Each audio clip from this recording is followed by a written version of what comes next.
दुनिया को घुटनों पर ला दिया। अब इन ज़ॉम्बीज़ की तादाद इतनी ज्यादा हो गई कि इनसे लड़ पाना संभव नहीं था। जब फौजें हार गईं और हथियार कम पड़ गए तो बनाई गई एक दीवार जो इंसानियत की आखिरी उम्मीद थी। लेकिन जब यह दीवार भी इन ज़ॉम्बीज़ के समुंदर को नहीं रोक पाई तो सारी उम्मीद आ टिकी गैरी लेन पर, जिसने इस मौत से लड़ने का एक अनोखा रास्ता निकाल लिया और अब उसको अपनी मंजिल तक पहुँचाने के लिए पूरी दुनिया ने अपनी ताकत लगा दी। ये कहानी है वर्ल्ड वॉर जेड मूवी की। इस दहशत की शुरुआत हुई उस दिन से जब गैरी अपनी पत्नी कैरन और दोनों बेटियों के साथ शहर की तरफ जा रहा था। सड़कों पर आज कुछ ज्यादा ही ट्रैफिक है और पूरी सड़कें गाड़ियों से खचाखच भरी है। गैरी नोटिस करता है कि आसमान में मिलिट्री के हेलीकॉप्टर्स की आवाजाही अचानक बढ़ गई है। तभी अचानक उसके बगल से एक पुलिस वाला अपनी मोटरसाइकिल लेकर निकलता है और गैरी की गाड़ी का मिरर तोड़ देता है। गैरी गाड़ी से बाहर निकलकर उसे रोकने की कोशिश करता है, लेकिन तभी सड़क के दूसरे कोने पर एक बहुत बड़ा धमाका होता है। धूल और धुएं के गुबार के बीच से लोग अपनी गाड़ियां छोड़कर पागलों की तरह भागने लगते हैं। गैरी अपनी गाड़ी को मोड़ने की कोशिश करता है, लेकिन तभी एक विशाल ट्रक सब कुछ कुचलते हुए वहाँ से निकलता है। वो बड़ा ट्रक रास्ता क्लियर करते रहता है और गैरी मौके का फायदा उठाकर उसके पीछे अपनी गाड़ी चलाने लग जाता है। लेकिन कुछ दूर जाकर वह ट्रक सड़क पर खड़ी एक गाड़ी से टकराकर पलट जाता है। इसी अफरा तफरी में गैरी की गाड़ी भी साइड से आ रही एक एम्बुलेंस से टकरा जाती है। गैरी अपनी पूरी फैमिली को गाड़ी से बाहर निकालता है, लेकिन बाहर का मंजर काफी भयानक होता है। चारों तरफ अफरा तफरी मची है। गैरी नोटिस करता है कि जो लोग चंद मिनटों पहले नॉर्मल इंसान थे वे अब एक दूसरे पर जंगली जानवर की तरह हमला कर रहे होते हैं। एक आदमी सड़क पर गिरा हुआ है और एक दूसरा शख्स उस पर किसी खूंखार जानवर की तरह झपट रहा है। गैरी यहाँ एक बहुत ही बारीक बात नोटिस करता है। वह देखता है कि जिस इंसान को काटा गया वह सड़क पर गिरकर तड़पने लगा। उसका शरीर किसी बिजली के झटके की तरह कांपने लगा और उसकी आंखों की पुतलियां एकदम सफेद हो गईं। गैरी को यह समझ में आ जाता है कि यह एक जानलेवा वायरस है जो महज 12 सेकंड के अंदर में इंसान के नर्वस सिस्टम पर कब्जा कर लेता है। वह सड़क पर खड़ी एक गाड़ी का इस्तेमाल करता है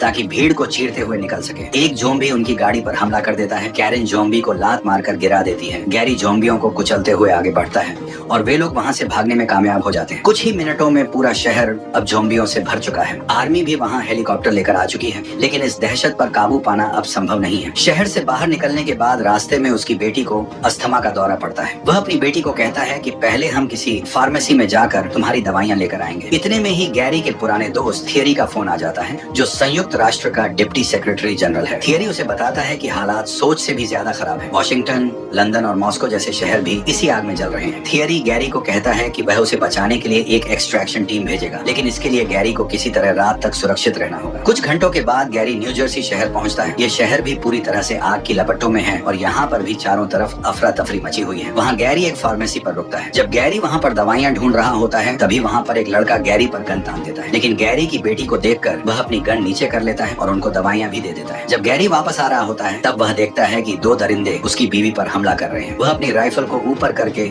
उनसे कहता है कि ऐसा ना करें, लेकिन रुकने की जगह वो फायर करना शुरू कर देते हैं। अपने आप को बचाने के लिए गैरी भी जवाबी फायर करता है और उनमें से एक को मार देता है। कैरन भागकर गैरी के पास आ जाती है। तभी वहाँ पर पुलिस वाला आता है। गैरी सोचता है कि पुलिस वाला उसके लिए आया है, लेकिन दरअसल वह पुलिस वाला भी स्टोर से चोरी करने आया था। उसे समझ आता है कि कानून और व्यवस्था पूरी तरह खत्म हो चुकी है। वो फिर से अपने दोस्त के पास फोन करता है। थियरी ने उसे लोकेशन दी है, न्यूयॉर्क का एक अपार्टमेंट ब्लॉक। गैरी अपनी फैमिली को लेकर उस अपार्टमेंट बिल्डिंग में पहुंचता है। वहाँ एक मैक्सिकन परिवार उन्हें अपने घर में पनाह देता है। उनका एक थॉमस नाम का छोटा लड़का होता है। वे लोग बहुत डरे हुए हैं। गैरी उन्हें समझाता है कि सुबह एक हेलीकॉप्टर आने वाला है। वह उन लोगों को भी अपने साथ चलने के लिए कहता है, लेकिन उस लड़के थॉमस के माता पिता घर छोड़ने के लिए तैयार नहीं होते। अगली सुबह गैरी अपनी फैमिली को लेकर छत की तरफ भागता है। जब वह ऊपर जा रहे होते हैं तो ज़ॉम्बी उन पर हमला कर देते हैं। एक ज़ॉम्बी में गैरी अपना चाकू घुसा देता है, लेकिन वह फिर भी नहीं मरता और उसका खून गैरी के मुंह में चला जाता है। तभी पीछे से थॉमस ज़ॉम्बी को शूट कर देता है। गैरी थॉमस को लेकर छत पर जाता है और खुद दीवार पर जाकर खड़ा हो जाता है। गैरी को डाउट है कि हो सकता है ज़ॉम्बी का खून उसके मुंह के अंदर जाने से वह भी ज़ॉम्बी बन जाए, और अगर ऐसा हुआ तो वह छत से कूद जाएगा ताकि उसकी फैमिली सेफ रहे। लेकिन गैरी ज़ॉम्बी नहीं बनता। तभी उनको बचाने के लिए उनके दोस्त का भेजा हुआ हेलीकॉप्टर वहां आ जाता है। गैरी छत पर आने वाले ज़ॉम्बी को होल्ड करके रखता है। थॉमस का पिता भी अब ज़ॉम्बी बन चुका है। जब सभी लोग हेलीकॉप्टर में चढ़ जाते हैं तब वह भी भागकर हेली में पहुंच जाता है। ज़ॉम्बीज उनका पीछा करते हैं और हेलीकॉप्टर पर जंप करने के लिए छत से कूद जाते हैं। हेलीकॉप्टर वहां से रवाना हो जाता है। गैरी देखता है पूरा शहर अब एक श्मशान बन चुका है। धुआं आसमान को काला कर रहा है और सड़कों पर अब इंसान नहीं बल्कि एक बेकाबू वायरस घूम रहा है। हेलीकॉप्टर फिलाडेल्फिया की जलती हुई सड़कों को पीछे छोड़ते हुए अब खुले समंदर की तरफ बढ़ रहा है। उन्हें एक बहुत विशाल नेवी शिप दिखाई देता है। ये जहाज इस वक्त दुनिया की सबसे सुरक्षित जगह है, क्योंकि ज़ॉम्बी पानी में नहीं तैर सकते और यह किसी भी जमीनी सरहद से मीलों दूर खड़ा है। थियरी गैरी को एक सुरक्षित केबिन में ले जाता है। यहाँ का नजारा किसी मिलिट्री हेडक्वार्टर जैसा है। थियरी उसे बताता है कि हालात अब हाथ से बाहर निकल चुके हैं। दुनिया के बड़े बड़े देश जिनकी सेनाएं कभी अजय मानी जाती थी वे अब घुटने टेक चुके हैं। वो एक बहुत ही युवा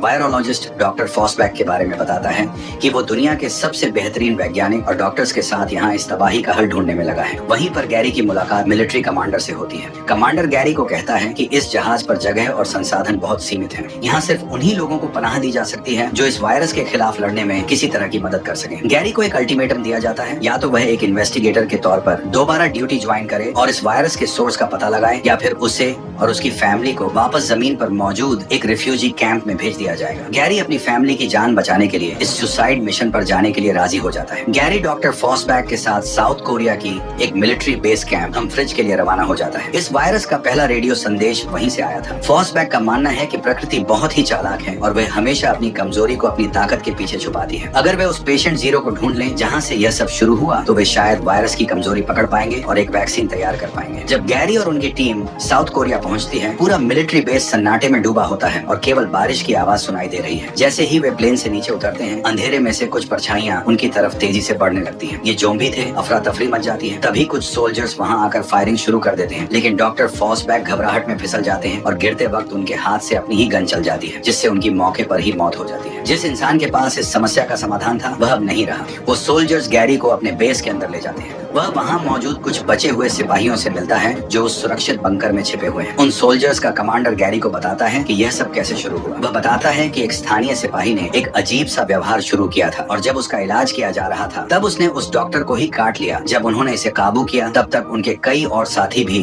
ज़ॉम्बी बन चुके थे। गैरी वहाँ एक एजेंट से भी मिलता है जो वहाँ गद्दारी के जुर्म में बंद है। वह बताता है कि इजराइल ने इस वायरस के फैलने से हफ्तों पहले ही अपने देश के चारों तरफ एक विशाल दीवार खड़ी कर ली थी। वह एजेंट गैरी से कहता है, अगर तुम्हें सच जानना है तो यरूशलेम जाओ। उन्होंने दीवार सिर्फ इसलिए नहीं बनाई कि वे डरे हुए थे, बल्कि इसलिए बनाई क्योंकि उन्हें पता था कि क्या आने वाला है।